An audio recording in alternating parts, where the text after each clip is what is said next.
Halo semuanya, di video ini kami akan menjelaskan tentang proses pembuatan norikun. Norikun merupakan snack nori yang terbuat dari bahan dasar kangkung. Untuk lebih lengkapnya, mari kita simak video berikut ini. Sebelum kita membuat nori dari kangkung, tahap pertama yang harus dilakukan adalah pembuatan kaldu dari kulit udang. Bahan yang dibutuhkan untuk membuat kaldu ini adalah sebanyak 100 gram limbah kulit udang dengan 1,5 liter air. Kaldu ini dibuat dengan cara merebus kulit udang pada air yang mendidih selama kurang lebih 20-30 menit. Selama proses perebusan berlangsung, terjadi larutnya senyawa yang terkandung di dalam kulit udang ke dalam air. Salah satu senyawa tersebut adalah asam amino yang menyusun molekul protein udang.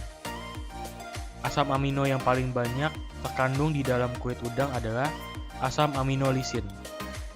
Lisin akan bereaksi dengan gula reduksi, yaitu glukosa yang ada di dalam kulit udang, membentuk struktur baru yang disebut glikosilamina. Jika proses ini dilanjutkan secara terus-menerus, maka dapat menyebabkan terjadinya degradasi dan pembentukan struktur baru seperti berikut ini. Beberapa struktur inilah yang dapat menciptakan adanya rasa gurih dan warna coklat pada air kaldu dan kulit udang. Proses ini disebut juga sebagai reaksi non-enzimatic browning atau reaksi Maillard. Kemudian, tahap selanjutnya adalah pemisahan air kaldu dan kulit udang dengan cara disaring. Masuk pada tahap pembuatan nori kangkung. Pada tahap ini, daun kangkung dipetik hingga mencapai 120 gram. Pemetikan ini dapat menyebabkan proses oksidasi pada sel, sehingga akan mengakibatkan stres oksidatif yang dapat berubah warna pada kangkung untuk menjadi coklat seiring dengan waktu. Hal ini akan mengakibatkan sel untuk tidak bekerja secara efisien. Maka dari itu, enzim polifenol oksidase dan substrat berupa polifenol mengalami delokalisasi sehingga terjadi reaksi enzimatic browning dan menghasilkan rasa yang tidak enak maupun tekstur yang lembek. Selanjutnya, daun kangkung ini dicuci menggunakan air untuk membersihkan sisa kotoran yang masih menempel.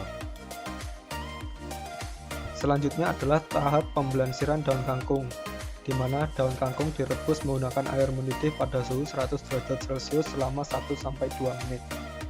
Pembelansiran ini bertujuan untuk menonaktifkan enzim, umumnya enzim polifenol oksidase yang dapat menyebabkan reaksi enzimatic browning. Pada umumnya, aktivitas enzim dapat dipengaruhi oleh suhu, di mana ditunjukkan oleh grafik berikut. Aktivitas enzim dapat terjadi secara maksimal saat mencapai suhu 37 derajat Celcius. Di atas suhu itu, enzim akan mengalami kehilangan bentuk struktur pada sisi yang aktif. Hal tersebut menyebabkan enzim tidak dapat bekerja secara optimal, sehingga tidak dapat bereaksi dengan substrat.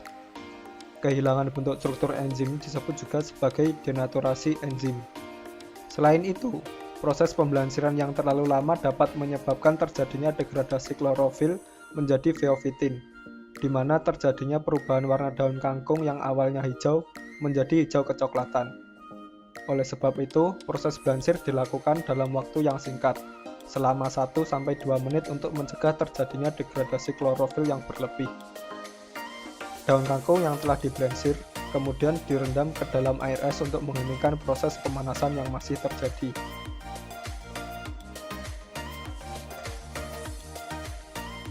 Setelah diblansir, daun kangkung dihaluskan menggunakan blender di mana sebanyak 200 ml air kaldu dituang terlebih dahulu. Kemudian daun kangkung ditambahkan sedikit demi sedikit. Hal ini dilakukan agar proses penghalusan dapat berjalan secara optimal. Air kaldu udang ditambahkan untuk menciptakan rasa gurih pada kangkung.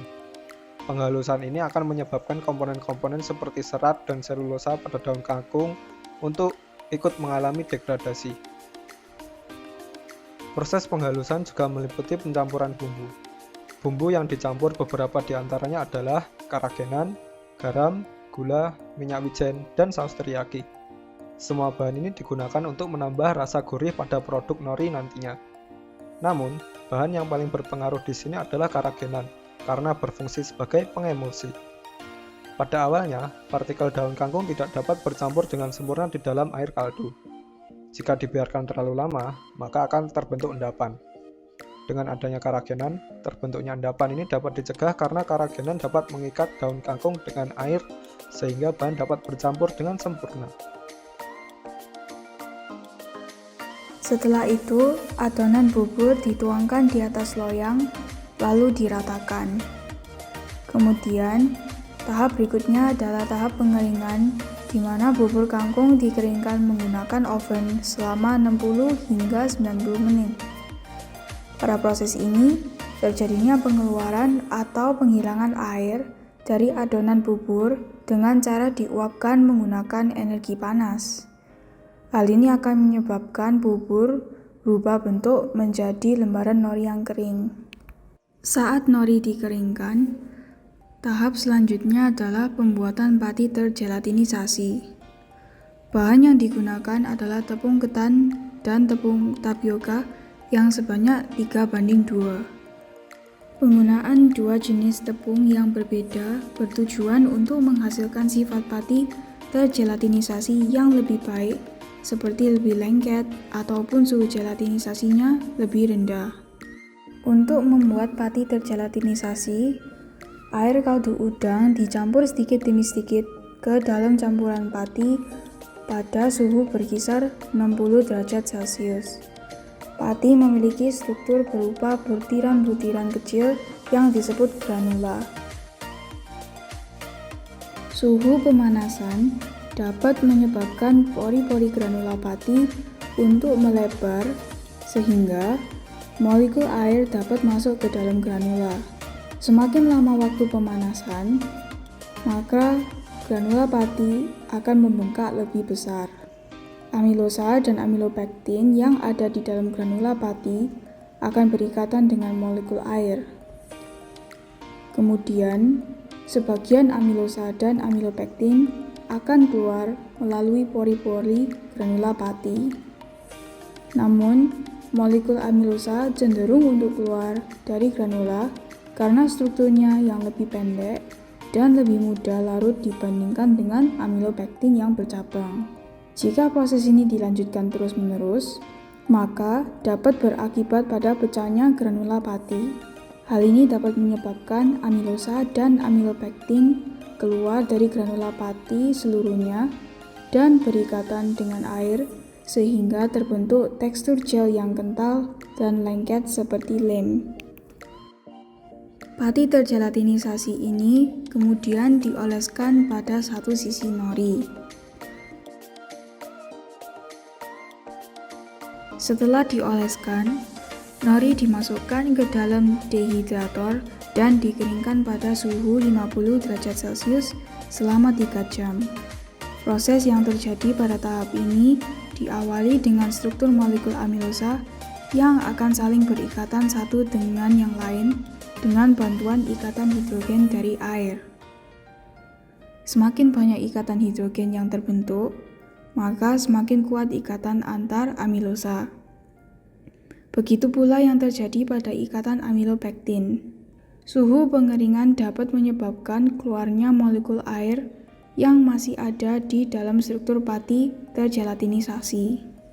Semakin lama waktu pengeringan, maka semakin banyak kadar air yang keluar dan menguap. Proses ini disebut sebagai retrogradasi. Hal inilah yang menyebabkan tekstur nori menjadi lebih kuat dan lebih kering. Setelah nori menjadi kering, nori dikeluarkan dan digoreng menggunakan minyak goreng kelapa. Penggorengan pada suhu di atas 100 derajat Celcius ini akan menyebabkan struktur nori menjadi mengembang. Hal ini disebabkan karena adanya pembentukan uap yang mendesak gel pati untuk keluar, sehingga terbentuk kantong-kantong udara pada bagian nori yang terlapisi pati. Jadi, seperti itulah cara pembuatan nori-kun, yaitu nori yang berbahan dasar dari kangkung. Menarik bukan? Thank you for watching.